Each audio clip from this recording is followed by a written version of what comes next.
Express highway भी बन रही है। आप याद करिए, देवीपाटन कमिश्नरी में 4 जनपद हैं और 3 मेडिकल कॉलेज बनने जा रहे हैं। आपके बहराइच में महाराज सुहेल देव के नाम पर मेडिकल कॉलेज संचालित हो गया है। गोंडा में मेडिकल कॉलेज का शिलान्यास हो गया है और बलरामपुर में भी मेडिकल कॉलेज श्रद्धेय अटल बिहारी वाजपेयी जी के नाम पर बन रहा है। भाइयों बहनों, आज आस्था का सम्मान होता है। अयोध्या में दीपोत्सव का आयोजन, वृंदावन और बरसाना में रंगोत्सव का कार्यक्रम, काशी में देव दीपावली, प्रयागराज में भव्य कुंभ और दिव्य कुंभ, ये सब दर्शनीय होता है। पहले क्या होता था? सिपाही महोत्सव। उसमें न राग था, न रंग था, न भाव थी, न भाषा थी, और सिपाही महोत्सव के नाम पर प्रदेश के पैसे को बर्बाद किया जाता था। लेकिन आज उत्तर प्रदेश को पहचान देने वाले महोत्सव उत्तर प्रदेश के अंदर आयोजित हो रहे हैं और उन महोत्सव के माध्यम से उत्तर प्रदेश के गौरव का महिमा मंडन होता है। उत्तर प्रदेश आज एक नई यात्रा के साथ देश के सामने जा रहा है। आज पहचान का संकट नहीं हमारे नौजवानों के सामने। आज तो उत्तर प्रदेश पर पूरी दुनिया गौरव की अनुभूति करती है। उत्तर प्रदेश के कानून व्यवस्था पर हर व्यक्ति आह्लादित होता है और उत्तर प्रदेश की इस नई यात्रा के साथ पूरा देश जुड़ने के लिए लालायित दिखाई देता है। और इसलिए भाइयों बहनों, आज मैं आप सबका आह्वान करने के लिए आया हूं। ये जो नए भारत का नया उत्तर प्रदेश है, ये यात्रा अनवरत बनी रहे। एक मजबूत और दमदार सरकार लखनऊ में बन सके, इसके लिए देवीपाटन कमिश्नरी के सभी विधायक भारतीय जनता पार्टी के जीतने चाहिए। इसी की अपील करने के लिए आज मैं आपके पास बालार कृषि की इस पावन भूमि पर, मां पाटेश्वरी की इस पावन भूमि पर आप सबसे अपील करने के लिए आया हूं। भाइयों बहनों, हमने जो कहा था सो करके दिखाया। मैं पूछना चाहता हूं, अयोध्या में राम मंदिर निर्माण पर अब कोई संदेह है क्या? किसी को कोई संदेह है? आज तो राम मंदिर का काम प्रारंभ हो गया है ना। क्या ये काम कांग्रेस के लोग करा पाते? समाजवादी पार्टी के लोग, बहुजन समाजवादी पार्टी के लोग, जो लोग राम भक्तों पर गोली चलाते थे, क्या ये राम मंदिर बनाते? जिन लोगों ने राम मंदिर पर ताला लगाया था, क्या ये राम मंदिर बनाते? हमने कहा था राम लला हम आएंगे, सौगंध राम की खाते हैं, मंदिर वहीं बनाएंगे, कहा था ना, और करके दिखा दिया ना। 5 अगस्त 2020 को प्रधानमंत्री मोदी जी ने अयोध्या में भव्य राम मंदिर निर्माण की आधारशिला रख दी है। भव्य राम मंदिर निर्माण की आधारशिला रख दी है। दुनिया की कोई ताकत अब अयोध्या में राम मंदिर निर्माण से रोक नहीं सकती है। काशी में काशी विश्वनाथ धाम दुनिया के सामने आ गया है।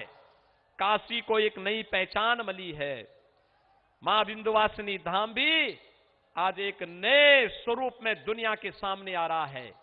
मथुरा, वृंदावन, बरसाना, गोकुल, नंदगांव, गोवर्धन, बलदेव, ये सभी नए तीर्थ के रूप में ब्रज तीर्थ विकास परिषद के माध्यम से विकास की एक नई यात्रा की ओर आगे बढ़ रहे हैं। भाइयों बहनों, उत्तर प्रदेश आज एक नई यात्रा की ओर बढ़ा है। उत्तर प्रदेश कोरोना प्रबंधन में आपने देखा होगा, फ्री में टेस्ट, फ्री में उपचार, फ्री में वैक्सीन और सबको वैक्सीन। कितने लोगों ने वैक्सीन ले ली है? कोरोना की वैक्सीन कितने लोगों ने ली है? अभिनंदन आप सबका। आप बताइए, क्या ये कोरोना वैक्सीन का कोई पैसा तो नहीं लिया किसी ने? भाइयों बहनों, सपा और बसपा की सरकार होती तो ये सारी वैक्सीन ब्लैक हो जाती ना। अब मुझे एक बात बताइए, जो लोग वैक्सीन के खिलाफ दुष्प्रचार करते थे, कहते थे वैक्सीन नहीं लेंगे, ये तो मोदी वैक्सीन है, ये बीजेपी वैक्सीन है, आज अपनी वोट की चोट से उनको जवाब देंगे? जवाब एक ही होना चाहिए। अगर मोदी वैक्सीन और बीजेपी वैक्सीन से हमारी जान बची है तो वोट भी वहीं जाएगा। बोलेंगे? सभी लोग सहमत है ना? और भाइयों बहनों, डबल इंजन की सरकार है। अगर फ्री में वैक्सीन है तो फ्री में डबल डोज राशन का भी होगा ना। महीने में 2 बार राशन मिल रहा है कि नहीं मिल रहा है? हर गरीब को मिल रहा है कि नहीं मिल रहा है? राशन के साथ दाल भी, तेल भी और नमक भी होगा ना। ये इसलिए है जिससे हर महामारी का इतिहास रहा है कि बीमारी से जितने लोग मरते थे उससे कई गुना भूख से मरते थे। आज मैं दावे के साथ कह सकता हूं, मेरे उत्तर प्रदेश में कोई भूख से नहीं मर सकता है। कोई नहीं मर सकता है, क्योंकि मोदी जी और योगी जी जो हैं आपके लिए, आपकी सेवा के लिए खड़े हैं। आपको हर समय आपकी सेवा प्रस्तुत करने के लिए तैयार बैठे हैं। भाइयों बहनों, 2017 के पहले क्या बिजली मिलती थी? क्या बिजली आती थी? 2017 के बाद बिजली मिलनी प्रारंभ हुई ना। इस समय 24 घंटे बिजली मिल रही है। 17 के पहले तो बिजली की भी जाति और बिजली का भी मजहब हुआ करता था। मुहर्रम और ईद पर बिजली आती थी और होली और दीपावली में गायब हो जाती थी। मालूम है ना? अब तो नहीं होती ना। अब तो सबको बिजली, पर्याप्त बिजली, निर्बाध बिजली है ना, सबको मिल रही है। अब तो मोबाइल चार्ज करने के लिए दूसरे गांव नहीं जाना पड़ता है ना। अब तो अपने गांव में मोबाइल फोन चार्ज होता है ना, और रात्रि में अंधेरा भी नहीं रहता है ना। क्योंकि पहले के लोग इसलिए बिजली नहीं आने देते थे क्योंकि चांदनी रात चोरों को अच्छी नहीं लगती है।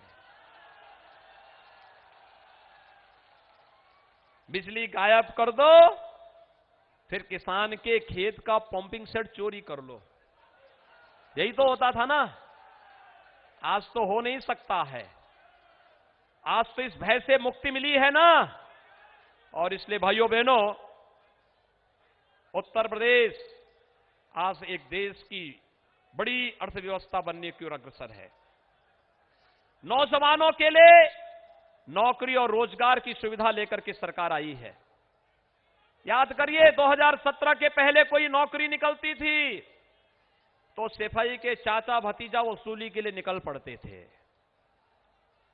निकलते थे ना, चाचा भतीजा वसूली के लिए निकल पड़ते थे। पुलिस की भर्ती निकली, पता लगा कहीं चाचा है, कहीं भतीजा है, कहीं चचेरात भाई है, कहीं पर कोई और नातेदारी। महाभारत के सारे रिश्ते वहां सिपाही खानदान में मौजूद हैं। वे सभी वसूली में निकल पड़ते थे। लेकिन भाइयों, 5 लाख नौजवानों को सरकारी नौकरी मिली।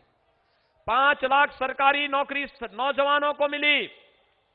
और भाइयों बहनों, प्रदेश के अंदर परंपरागत उद्यम को प्रोत्साहित करने के लिए एक जनपद एक उत्पाद की नीति के माध्यम से और सुरक्षा का बेहतर वातावरण देने के कारण 1,61,00,000 नौजवानों को नौकरी और रोजगार के साथ जोड़ा गया। आज मैं कह सकता हूं, जब उत्तर प्रदेश के अंदर कोरोना जैसी महामारी में भी हमने उत्तर प्रदेश के निवासी और प्रवासी कामगार और श्रमिकों का स्किल मैपिंग कराया है। और भाइयों बहनों, स्किल मैपिंग के साथ आज विकास की जिस प्रक्रिया को आगे बढ़ाने का कार्य हो रहा है, आप सबके सामने है। आप सबके सामने है। हमने तय किया है, आने वाले 5 वर्ष में हर परिवार के एक व्यक्ति को रोजगार या स्वतः रोजगार के साथ जोड़ने का कार्य करेंगे। वर्तमान में 1 करोड़ नौजवानों को टैबलेट और स्मार्टफोन दिया जा रहा है। समाजवादी पार्टी ने चुनाव आयोग को शिकायत की है कि टैबलेट और स्मार्टफोन यूपी के नौजवानों को नहीं वितरित होने चाहिए। हमने तय किया है, अभी तो 1 करोड़ नौजवानों को दे रहे हैं। और भाइयों बहनों, 10 मार्च के बाद इसकी संख्या 2 करोड़ होगी। 2 करोड़। हर स्नातक प्रास्नातक नौजवान को, कंपटीशन की तैयारी करने वाले नौजवान को ITI, polytechnic, engineering, medical, nursing, pharmacy या पॉलिटेक्निक का डिप्लोमा लेने वाला जो भी नौजवान होगा, इन सबको टैबलेट अथवा स्मार्टफोन देंगे और इसका खर्चा भी मां बाप पर नहीं आने देंगे। मतलब समझे ना? यानी मतलब online education, online preparation, online examination के लिए जो भी खर्चा आएगा डिजिटल एक्सेस का, वह खर्चा भी सरकार वहन करेगी। वह भी किसी मां बाप को, किसी अभिभावक को नहीं वहन करनी पड़ेगी। क्योंकि बहुत सारे अभिभावक ऐसे होंगे जो पूछेंगे बच्चे से कि ये तैयार इतना पैसा कहां खर्च हो रहा है। ब्रजभूषण सिंह जैसे अभिभावक होंगे, प्रतीक भूषण से पूछ ही सकते हैं। लेकिन भाइयों बहनों, मैं कहने के लिए आया हूं, अब वो जिम्मेदारी सरकार उठाएगी। डिजिटल एक्सेस नौजवानों को फ्री में देंगे और सरकार इस दिशा में आगे बढ़ रही है। हमने ये भी तय किया है, हर होली और दीपावली के अवसर पर हर उस गृहिणी को जिनके घर में उज्ज्वला योजना का रसोई गैस होगा, एक एक रसोई गैस का सिलेंडर भी फ्री में उपलब्ध करवाएंगे। कॉलेज जाने वाली हर मेधावी बालिका को स्कूटी भी देंगे और 60 साल से ऊपर की हर बहन और माता को फ्री में परिवहन निगम की बस में यात्रा की सुविधा भी उपलब्ध करवाएंगे। भाइयों बहनों, ये जो समाजवादी है ना, परिवारवादी, अब तो इनका नाम, एक नया नाम पढ़ना चाहिए। आपने महाभारत में, आपने रामायण में एक नाम सुना होगा, लंकेश। तो इनका नाम है दंगेश। इनका आज से एक नया नाम हो गया दंगेश, जिन्होंने दंगों के सारे रिकॉर्ड तोड़ दिए थे। हर दंगाई को ये लोग सम्मानित करते थे। इन लोगों ने जब आए थे, इन लोगों ने वृद्धजनों की पेंशन को, विधवा महिलाओं की पेंशन को, दिव्यांगजनों की पेंशन को रोक दिया था। और भाइयों बहनों, इन्होंने किसको पेंशन दिया? समाजवादी पार्टी के छठे छटाए उन गैंगस्टर को देने का काम किया था, जिन लोगों का नाम किसी न किसी अपराध में जरूर रहा है। हम लोग आए, हमने उसको रोका और रोकने के बाद उस पैसे को फिर से वृद्धजनों को, विधवा महिलाओं को और दिव्यांगजनों को देना प्रारंभ किया। आज प्रदेश के अंदर 1 करोड़ वृद्धजनों को, विधवा महिलाओं को और दिव्यांगजनों को 12,000 रुपए सालाना, 12,000 रुपए सालाना पेंशन की सुविधा दे रहे हैं। और मैं आपसे कहने के लिए आया हूं, अगले 5 साल के अंदर भाइयों बहनों, इसको हम 18,000 करेंगे। 18,000 वृद्धजनों को पेंशन मिलनी चाहिए ना?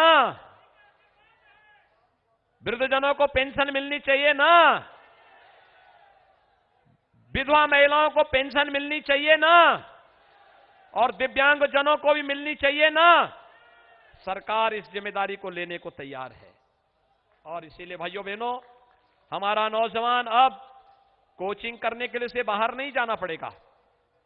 हर जिले में ही मुख्यमंत्री अभ्युदय कोचिंग की सुविधाओं से प्राप्त होगी। वहीं पर कंपटीशन की तैयारी आपको करने का अवसर मिलेगा। और भाइयों बहनों, जीवन के प्रत्येक क्षेत्र में हमारा उत्तर प्रदेश आगे बढ़ता हुआ दिखाई देगा। आज इसीलिए मैं आज आपके बीच आया हूं।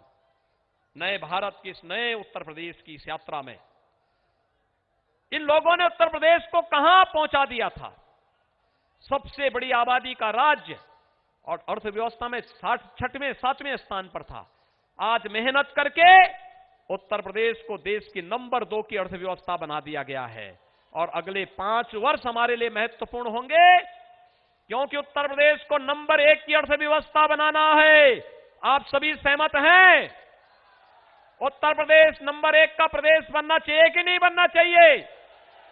उत्तर प्रदेश नंबर 1 का प्रदेश बनेगा तो हमारे किसानों का, नौजवानों का, महिलाओं का, श्रमिकों का, कर्मचारियों का, समाज के प्रत्येक तबके का उत्थान होगा। वे विकास की इस यात्रा में आगे बढ़ पाएंगे। इसके लिए हमें रिफॉर्म करने पड़े, हमने किए। इसके लिए हमें तमाम प्रकार के पॉलिसीज तैयार करनी पड़ी, हमने वो भी किया। जो भी उत्तर प्रदेश के हित में होगा वो हम करेंगे और हम लोग लगातार उस यात्रा को लेकर के चल रहे हैं। भाइयों बहनों, आज मैं आपका आह्वान करने के लिए आया हूं। कुछ ही देर में आदरणीय प्रधानमंत्री जी का आगमन यहां पर होने जा रहा है।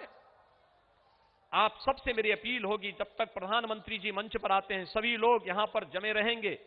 मंच से प्रधानमंत्री जी का अभिवादन होगा।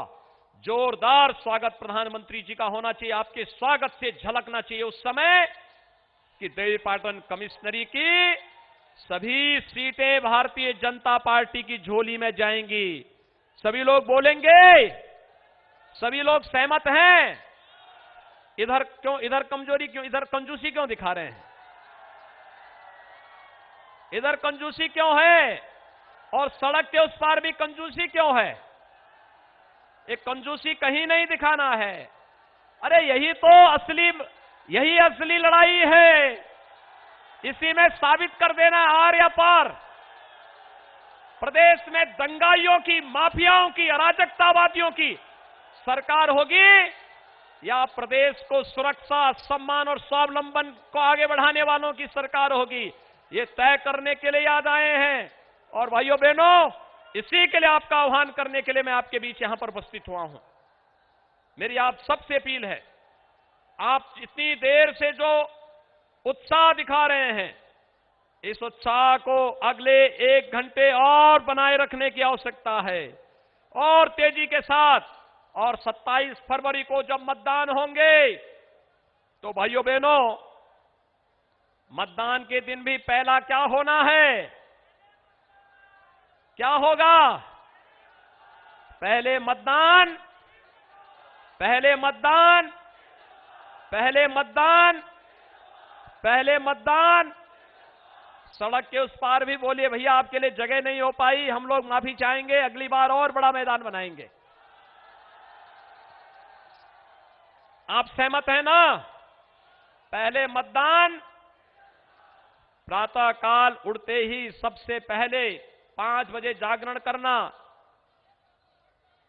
मां पाटेश्वरी की आराधना करना, बालार कृषि और महाराज सुहेल देव का स्मरण करते हुए सीधे अपने मतदान केंद्र में जाना, कमल का चुनाव चिन्ह या फिर भारतीय जनता पार्टी के सहयोगी दल का चुनाव चिन्ह देखना।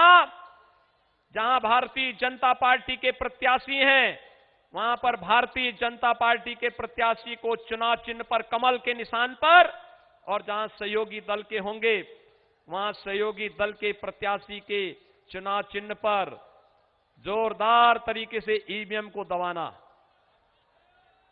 देखना, आप जैसे दबाएंगे वैसे ही विपक्षी दलों के होश उड़ते हुए दिखाई देंगे। आप यहां बटन दबाएंगे, यहां ईवीएम की मशीन आवाज करेगी और वहां लखनऊ में बैठ करके सपा, बसपा और कांग्रेस के लोग क्या कहेंगे? कहेंगे देखिए साहब, ईवीएम गड़बड़ी कर रही है। अब उनके पास कोई मुद्दा ही नहीं बचा है। अब क्या बोल रहे हैं वो?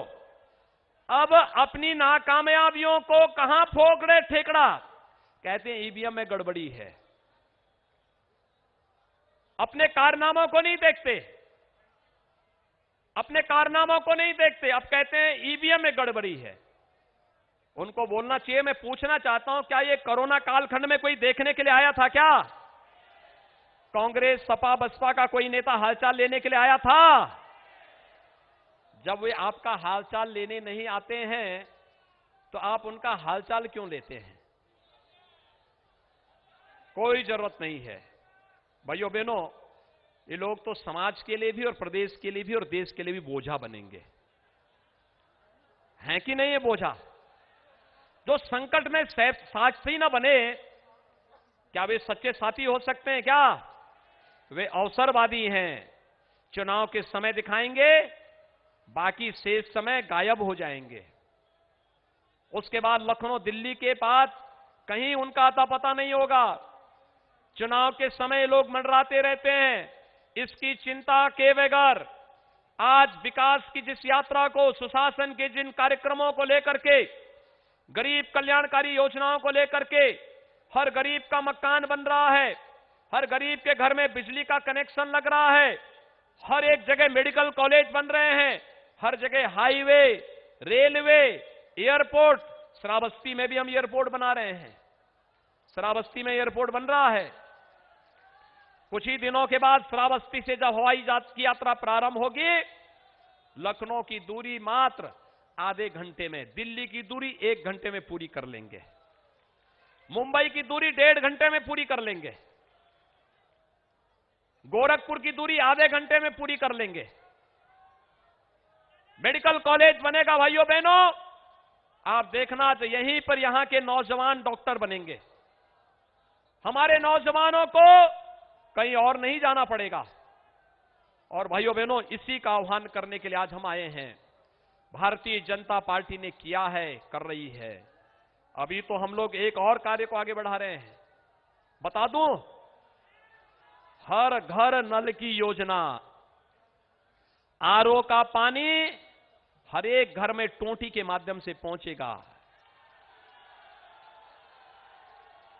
आरओ का पानी हर एक घर में टोंटी के माध्यम से, ओवरहेड टैंक बनेंगे, ट्रीटमेंट प्लांट लगेंगे, बड़े बड़े ट्रीटमेंट प्लांट लगेंगे। हमने बुंदेलखंड में दे दिया है, हमने बिंद क्षेत्र में दे दिया है। अब देवीपाटन मंडल की बारी है। क्योंकि भाइयों बहनों, मैं अक्सर यहां आता था, महाराज सुहेलदेव की विजय उत्सव के कार्यक्रम में भी मैं भाग लेने के लिए आता था, और देवीपाटन मंदिर में मां पाटेश्वरी का दर्शन करने के लिए मैं अक्सर आता था। तब मैं देखता था पानी की बड़ी समस्या होती थी। कभी कभी भारी पानी होने के नाते लोगों को तमाम प्रकार की पेट जनित बीमारियां भी थी। लेकिन जब आरओ का पानी देंगे भाइयों बहनों, आधी से अधिक बीमारी समाप्त। और यही तो चिढ़ है सपा बसपा और कांग्रेस को। उनकी चिढ़ तो यही है कि गरीब को राशन कैसे मिल रहा है, सबको बिजली कैसे मिल जा रही है, सबको दवा कैसे मिल जा रही है, सबको वैक्सीन कैसे मिल जा रही है, और सबको सुरक्षा कैसे मिल जा रही है। यही चिढ़ है। एक दिन समाजवादी पार्टी के एक बड़े नेता मुझसे बहस करने लगे, कहे कि साहब हमने भी विकास कराया है। मैंने कहा कौन विकास कराया है, बताओ। कहा हमने कराया है। मैंने कहा बता तो दो कौन कराए हो। तो कहे देखिए साहब, बाकी तो हमें याद नहीं, लेकिन हमें एक चीज याद है। मैंने कहा क्या? कहा आप कहीं भी जाएंगे आपको एक चीज दिखने को मिलेगी। मैंने कहा क्या? उसने कहा देखिए, हो सकता है आपने एक्सप्रेस हाईवे बनाए हो, हाईवे बनाए हो, एयरपोर्ट बनाए हो, मेडिकल कॉलेज बनाए हो सकता है जनता को लाभ मिल रहा होगा, लेकिन हमने भी एक काम कराया। मैंने कहा क्या? कहा हमने हर गांव में कब्रिस्तान की बाउंड्री वॉल करा दी है। क्या काम कराया उन्होंने? क्या काम कराया है? कब्रिस्तान की बाउंड्री। तो भाइयों बहनों, उनको बोलने की आवश्यकता है। अगर कब्रिस्तान की बाउंड्री से ही संतुष्टि है तो वोट भी वहीं से मांगो। बोलेंगे ना? उन्होंने धामों के निर्माण के लिए कुछ नहीं किया। हम लोगों ने तो प्रदेश के अंदर 700 तीर्थों के लिए, धामों के लिए, अयोध्या दुनिया की सबसे सुंदर नगरी बन रही है। प्रधानमंत्री मोदी जी के नेतृत्व में काशी दुनिया के सबसे न्यारी नगरी के रूप में, भव्य नगरी के रूप में सामने आ गई है। मां विंध्यवासिनी का धाम सज रहा है। मथुरा वृंदावन एक नए ओज के साथ आगे बढ़ रहा है। और भाइयों बहनों, नेमिष तीर्थ हो या सुख तीर्थ, पूरे ओज और तेज के साथ उत्तर प्रदेश आगे बढ़ रहा है। धामों के निर्माण की इस यात्रा को आगे बढ़ाने के लिए और उत्तर प्रदेश को एक नई गति देने के लिए कुछ ही देर में प्रधानमंत्री मोदी जी का आगमन यहां पर हो रहा है। मैं एक बार फिर से आपका आह्वान करूंगा, भाइयों बहनों, मैं आपका आह्वान करूंगा, भारतीय जनता पार्टी ने जो प्रत्याशी दिए हैं प्रयागपुर से श्री सुभाष त्रिपाठी जी को, आप खड़े होते जाइए भैया। सुभाष त्रिपाठी प्रयागपुर, अनुपमा जायसवाल बहराइच, सुरेश्वर सिंह मोहसी, श्रीमती सरोज सोनकर पलहा, श्री बावन सिंह कटरा, श्री प्रतीक भूषण सिंह गोंडा, श्री विनय कुमार द्विवेदी महनौन, श्री राम फेरन पांडे श्रावस्ती, श्री पदम सेन चौधरी भिनगा, अरुणवीर सिंह मटेरा, गौरव वर्मा केसरगंज, अजय कुमार सिंह करनेलगंज, रामनिवास वर्मा ये अपना दल के प्रत्याशी हैं, भारतीय जनता पार्टी सहयोगी दल के नानपारा से। ये सभी हमारे प्रत्याशी हैं। भाइयों बहनों, इन सबको भारी बहुमत से विजयी बनाएंगे। सभी लोग मुझे बताइए, कमल चुनाव चिन्ह पर और नानपारा में अपना दल एस्केप चुनाव चिन्ह पर। सभी लोग मेरे साथ बोलेंगे, भारत माता की। जहां तक मेरी आवाज जा रही है, प्रधानमंत्री जी का स्वागत और अभिनंदन जयकार के साथ आप लोग करेंगे, भारत माता की, भारत माता की, भारत माता की, वंदे वंदे वंदे वंदे, भारत माता की, भारत माता की, भारत माता की। जय श्री राम, जय श्री राम, जय श्री राम, जय जय श्री राम, जय जय श्री राम।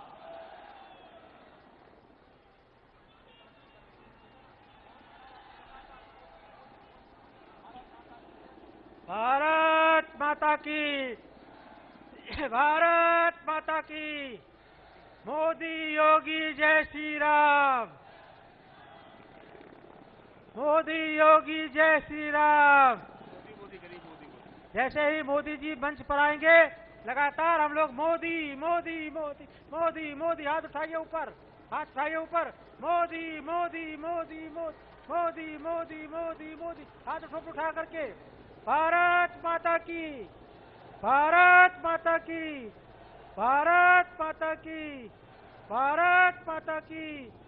वंदे वंदे वंदे, मोदी मोदी मोदी मोदी मोदी मोदी मोदी, जोर से बोलिए, मोदी मोदी मोदी मोदी मोदी मोदी मोदी मोदी मोदी।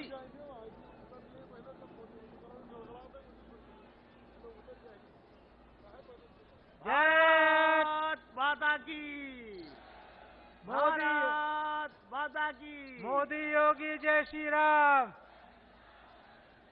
मोदी योगी जय श्री राम, मोदी योगी जय श्री राम, मोदी योगी जय श्री राम, मोदी योगी जय श्री राम। मोहर तुम्हारी कहाँ लगेगी, मोहर तुम्हारी कहाँ लगेगी। कमल वाले खाने पर डबल तुम्हारी कहाँ दबेगी, कमल बटन तुम्हारी कहाँ दबेगी, अरे बटन तुम्हारी कहाँ दबेगी, अरे बटन तुम्हारी कहाँ दबेगी। मोदी योगी जय श्री राम, मोदी योगी जय श्री राम, मोदी योगी जय श्री राम, मोदी योगी जय श्री राम। अरे जय श्री राम भाई, जय श्री राम, मोदी योगी जय श्री राम, मोदी योगी जय श्री राम, मोदी योगी जय श्री राम, मोदी योगी जय श्री राम। भारत माता की, भारत माता की। हाथ उठा के, भारत माता की। मोदी जी का स्वागत कीजिए, भारत माता की, भारत माता की। मोदी योगी जय श्री राम, मोदी योगी जय श्री राम, मोदी योगी जय श्री राम, मोदी योगी जय श्री राम, मोदी योगी जय श्री राम। जय श्री राम भाई, जय श्री राम, जय श्री राम भाई, जय श्री राम। मोदी योगी जय श्री राम, मोदी योगी जय श्री राम, जय श्री राम भाई, जय श्री राम, जय श्री राम भाई, जय श्री राम। मोदी योगी जय श्री राम, जय श्री राम भाई, जय श्री राम, मोदी जय श्री राम भाई, जय श्री राम। भाइयों, मोदी जी का हेलीकॉप्टर अब आपके यहाँ प्रांगण में उतर चुका है और आप सभी लोग मोदी जी का स्वागत करने के लिए खड़े होकर दोनों हाथों से तालियां बजाते हुए मोदी मोदी का नारा लगाएंगे। मोदी जी से कुछ ही क्षणों में आप सबके बीच में पधारने वाले हैं। हम सब मोदी जी का स्वागत करेंगे। मोदी योगी जय श्री राम, मोदी योगी जय श्री राम, मोदी योगी जय श्री राम।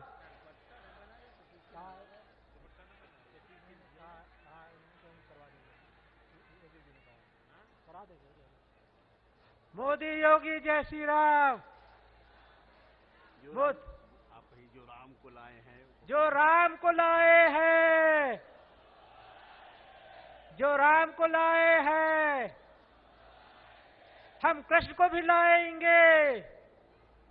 जो राम को लाए हैं, जो राम को लाए हैं, हम फिर से योग उत्तर प्रदेश में, नहीं यूपी में फिर से फिर उत्तर प्रदेश में हम कृष्ण को लाएंगे। हम शिव को लाए हैं। जय श्री राम भाई, जय श्री राम। जो राम को लाए हैं, जो राम को लाए हैं, हम उनको लाएंगे। यूपी में फिर से हम भगवा फहराएंगे। एक बार पूरे मन से बोलिएगा सुन के। जो राम को लाए हैं, यूपी में फिर से हम।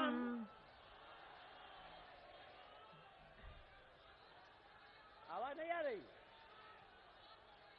आवाज आ रही, आवाज आवाज आवाज आवाज।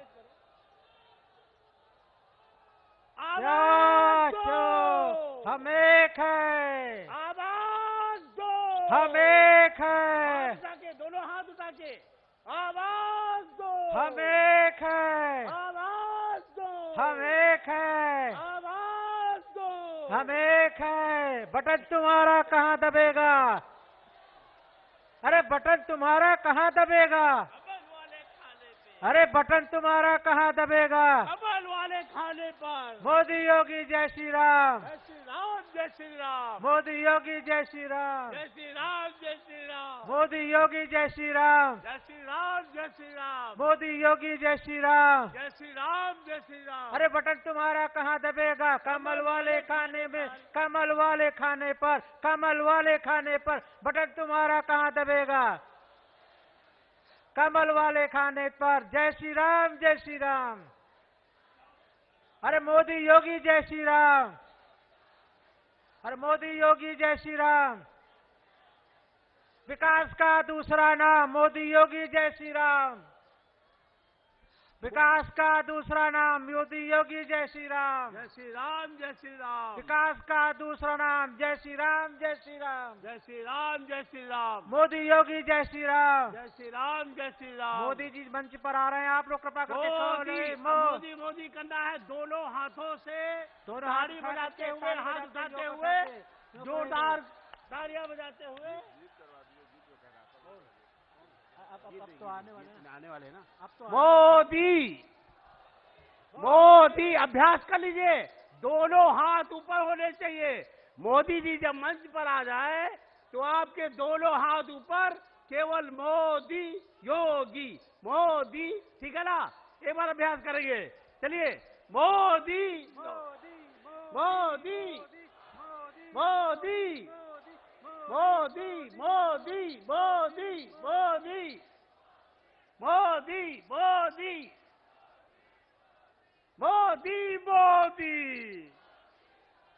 मोदी मोदी मोदी